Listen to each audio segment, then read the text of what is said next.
संजीवनी के आज के एपिसोड में हम हार्ट से जुड़ी एक ऐसी दिक्कत के बारे में बात करने जा रहे हैं जिसका अगर समय रहते पता चल जाए तो ठीक है, वरना आगे जाकर ये गंभीर रूप भी धारण कर सकता है। जी हाँ, हम बात कर रहे हैं एंजाइना पेक्टोरिस की।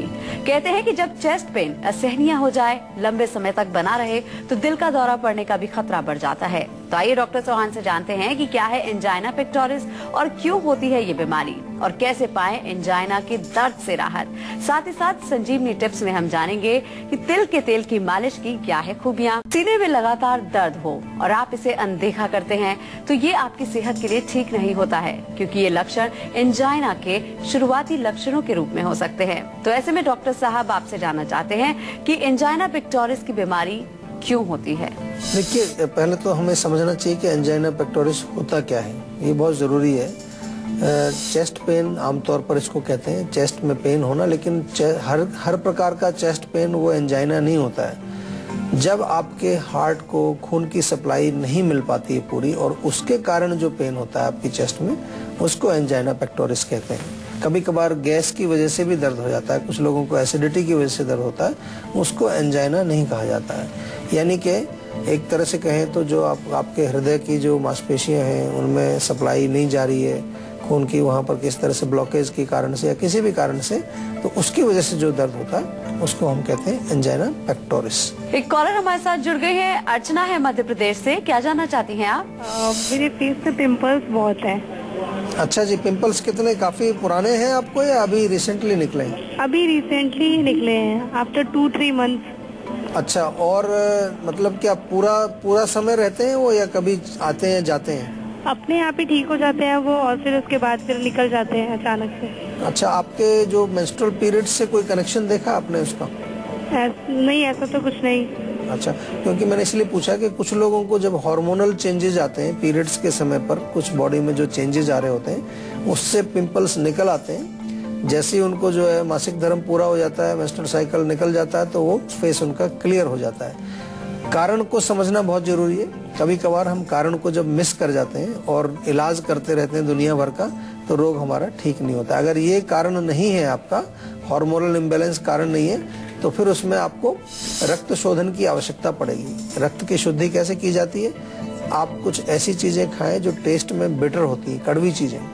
आप नीम का सेवन कर सकते हैं, आप करेले का थोड़ा जूस निकाल करके पी सकते हैं, आप जो है थोड़ा चिरायता पानी में घोल करके उबाल करके उसको थोड़ा पी सकते हैं। इसके अलावा आयुर्वेद में बहुत सारी औषधियाँ हैं जिनको हम रक्त शोधक औषधियाँ कहते हैं। रक्त शोधक वटी है, रक्त शोधक कई प्रकार की चीजें हमारे यहाँ सिरप के फॉर्म में, टैबलेट्स के फॉर्म में, चूर्ण के फॉर्म में वो बनाई जाती हैं। तो शोधन अगर आप करेंगे, ज्यादा पुराना शायद आपका रोग नहीं है, शोधन करेंगे तो बहुत जल्दी से आपका रोग ठीक हो जाएगा। बिल्कुल कोई घबराने की बात नहीं है।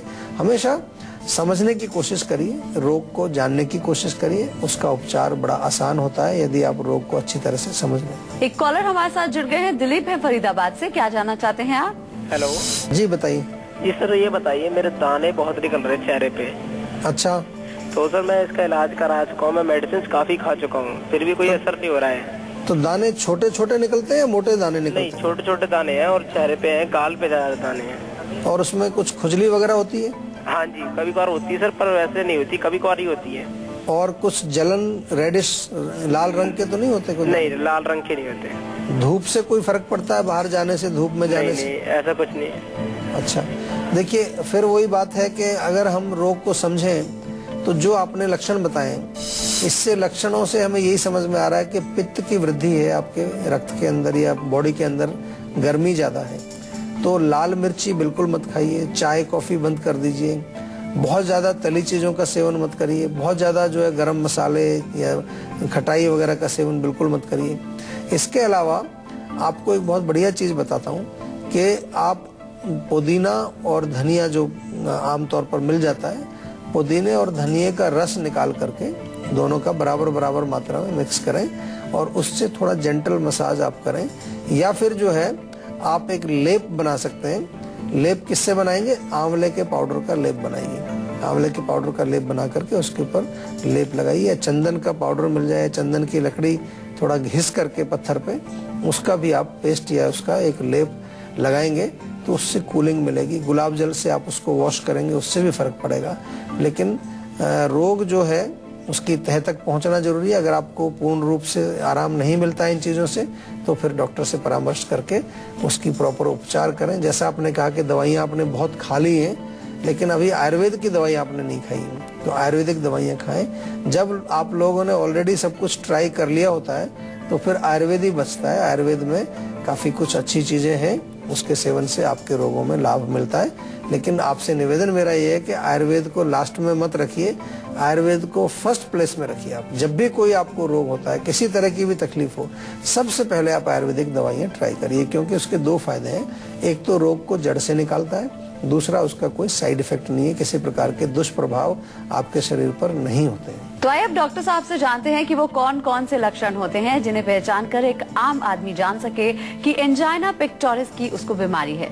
लक्षण इसमें मुख्य रूप से चेस्ट पेन ही होता है, और चेस्ट पेन में भी आपको मिडल ऑफ द चेस्ट जो होता है, छाती के बीचों बीच से आपको दर्द उठता है, थोड़ा सा लेफ्ट साइड में वो ज्यादा जाता है, और ज्यादा तकलीफ किसी को होती है, यानी कि अंदर आपके अगर कॉर्नरी आर्टरीज में ब्लॉकेज है या कोलेस्ट्रॉल से वहाँ अंदर कुछ जम गया है अंदर आपकी आर्टरीज के अंदर, तो फिर कभी कभार ये दर्द काफी तेज भी होता है और आपके कंधे की तरफ और जबड़े की तरफ ये दर्द जाता है। कभी सांस में तकलीफ भी आ जाती है, पसीना भी आ जाता है लोगों को अगर ज्यादा गंभीर ब्लॉकेज है, क्योंकि वो फिर एक हार्ट अटैक की तरफ आपको एक रिस्क फैक्टर इसमें होता है कि आपके हार्ट अटैक आपको आ सकता है।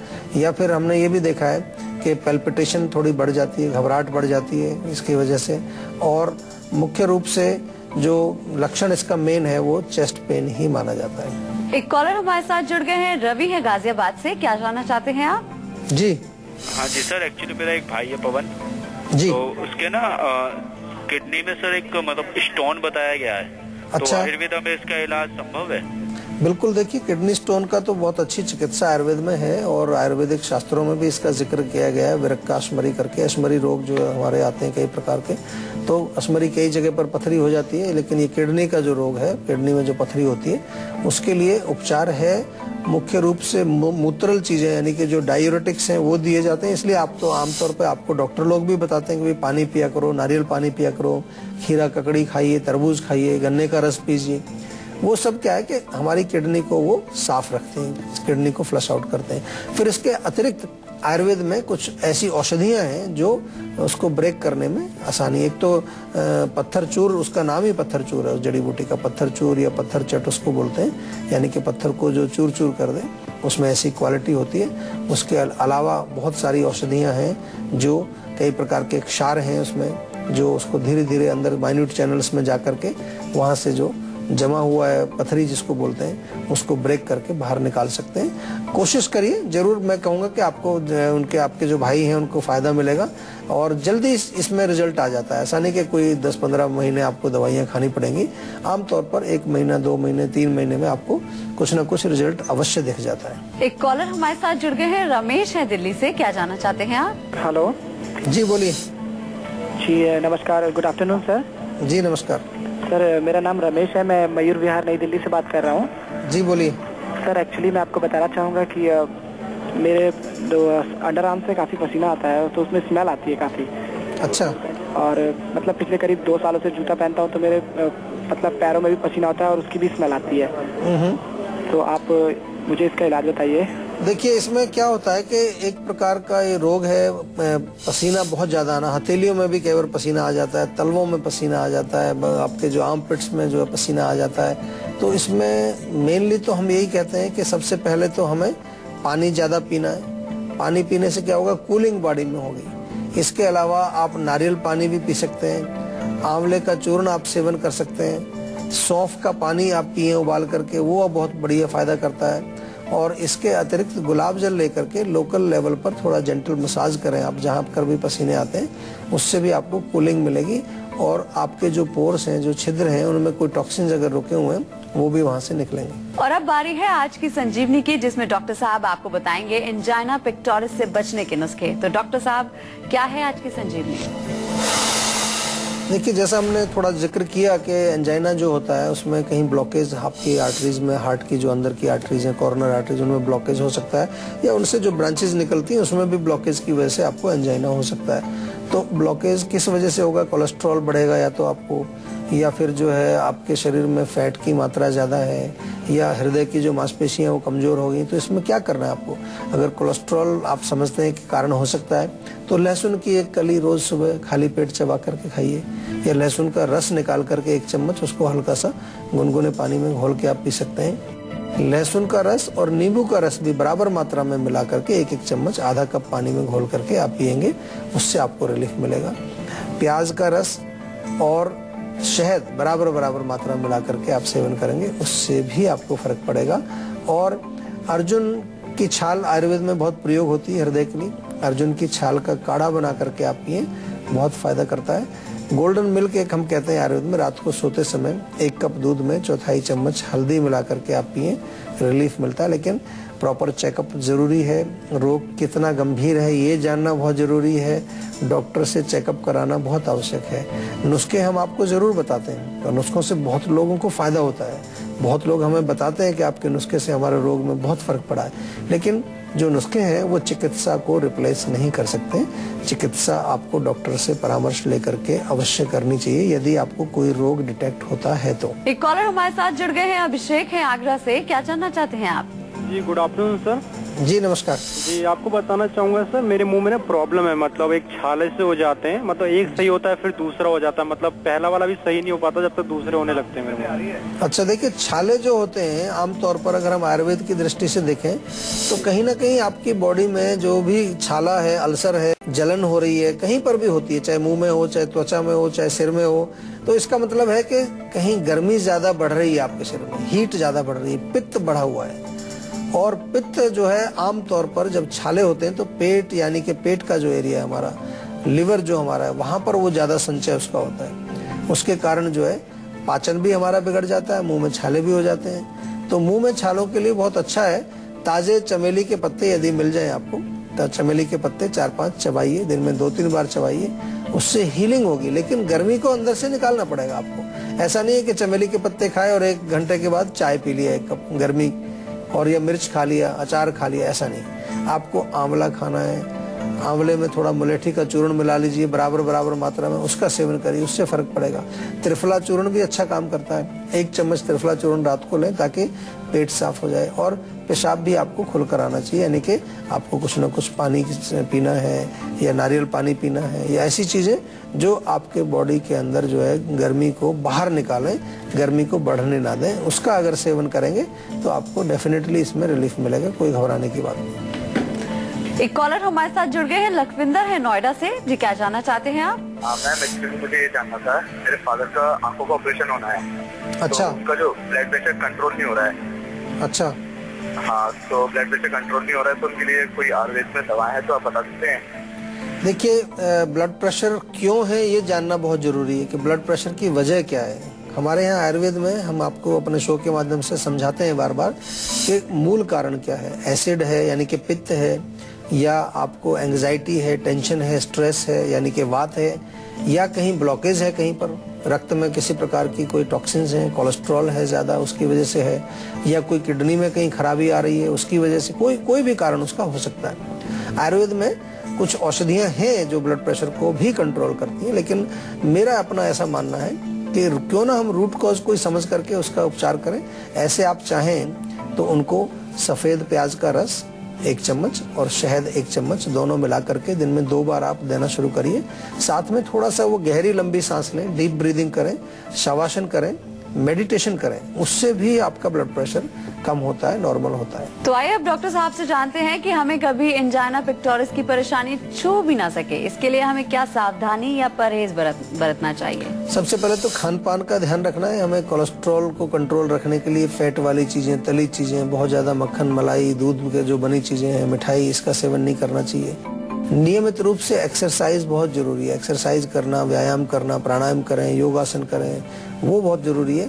और सबसे इम्पोर्टेंट है, आजकल ऐसा भी देखा गया है कि माइंड को यदि आप रिलैक्स नहीं कर पाते हैं, स्ट्रेस बहुत ज्यादा आपके जीवन में, मेंटल टेंशन बहुत चल रही है, तो उसके कारण भी आपको कई बार एंजाइना होता है, तो उसको कंट्रोल करना भी बहुत आवश्यक है। अब बारी आती है संजीवनी टिप्स की, जिसमें डॉक्टर साहब से जानते हैं कि तिल के तेल की मालिश की क्या होती हैं खूबियां। जी डॉक्टर साहब बताइए। देखिए, बहुत अच्छा है तिल के तेल की मालिश करना। केवल एक रोग नहीं, मैं कहूँगा बहुत सारे रोगों में आपको फायदा होगा। सबसे पहली चीज़ तो है कि हमारे शरीर में जो नियमित रूप से इतना काम चल रहा है उसमें फ्रिक्शन होने की वजह से खुश्की बहुत होती है, ड्राइनेस होती है। तो लुब्रिकेशन के लिए, खास तौर से हमारे जोड़ों के लिए बहुत अच्छा है। पूरे शरीर में अगर आप मालिश करें तिल के तेल की तो आपको जोड़ों के दर्द में राहत भी मिलती है और जोड़ों के दर्द से आप अपने आप को बचा भी पाते हैं। जोड़ों के दर्द में कमर दर्द, गर्दन दर्द भी शामिल होता है। इसके अलावा हमारी जो त्वचा है उसमें नियमित रूप से अगर देखें तो बहुत सारे टॉक्सिन्स वहाँ जमा हो रहते होते हैं। अगर खास तौर से जो लोग पसीना जिनको बिल्कुल नहीं आता, पसीने से जो घबराते हैं लोग, उनकी त्वचा में और ज़्यादा टॉक्सिन्स जमा हो जाते हैं। तो तिल के तेल की मालिश करने से वो छिद्र खुलते हैं, टॉक्सिन्स बाहर आते हैं। हमारी जो नर्व्स है, नर्वस सिस्टम जो है, उसमें बहुत ताकत मिलती है। और इसके अतिरिक्त जो है तिल के तेल की मालिश हमारे जठराग्नि को प्रदीप्त करती है, अग्नि उससे तेज होती है, भूख अच्छी लगती है और धातु वृद्धि हमारे शरीर में होती है। यानी कि जो पोषण है हमारे शरीर के, धातुओं की जो पुष्टि है वो बहुत अच्छी प्रकार से होती है। बहुत सारे गुण हैं, बहुत अच्छी चीज़ है। मैं बार बार अपने शो में आपको बताता भी हूँ, आपको ध्यान भी होगा कि कितनी बार मैं लोगों को कहता हूँ कि तिल के तेल की मालिश करनी चाहिए। सुबह नहाने से पहले थोड़ा 4-5 मिनट अच्छी तरह से तेल की मालिश करें। टाइम है तो 15 मिनट भी आप लगा सकते हैं और उसके बाद थोड़ा सा 10-15 मिनट रिलैक्स करके उसके बाद आप स्नान कर सकते हैं।